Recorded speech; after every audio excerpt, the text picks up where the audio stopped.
नमस्कार, लोकतंत्र मिररच्या टॉप 25 मध्ये आपणा सगळ्यांचं स्वागत आहे। मी आहे आपल्या सोबत पल्लवी।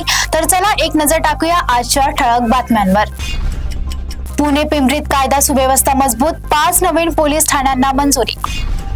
पुणे मनपा निवडणूक तापली, गिरिराज सावंत मैदानात उतरण्याची चर्चा।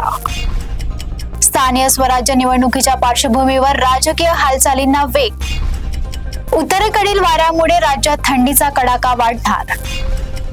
लोहगाव विमानतळ रस्त्यावरील वाहतूक कोंडी सुटणार, प्रशासनाचे पाऊल। मावळमध्ये 5 वर्षाच्या चिमुकलीवर अत्याचार व हत्या आरोपी अटक।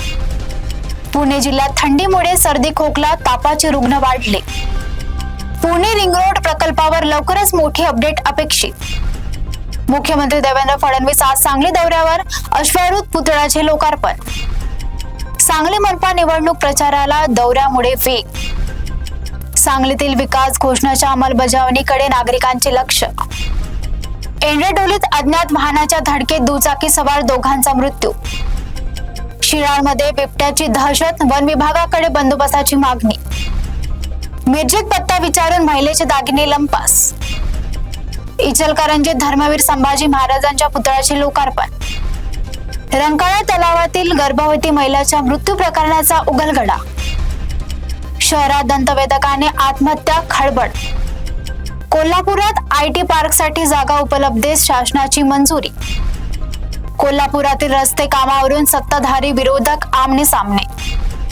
कोल्हापुरात आज किमान 14.2 कमाल 29 तापमानाचा अंदाज। फलटणमध्ये मुख्यमंत्र्यांच्या हस्ते महात्मा बसवेश्वर पुतळ्याचे अनावरण। सातारा पुणे महामार्गावर भीषण अपघात, दोघांचा मृत्यू। कराडमध्ये अज्ञात वाहनाच्या धडकेत तरुण ठार। साताऱ्यात घरफोडी वाढल्या, नागरिकांत भीती। अहमदनगरमध्ये मराठा आरक्षणासाठी मूक मोर्चा। सध्या इतकंच पाहत रहा लोकतंत्र मिरर।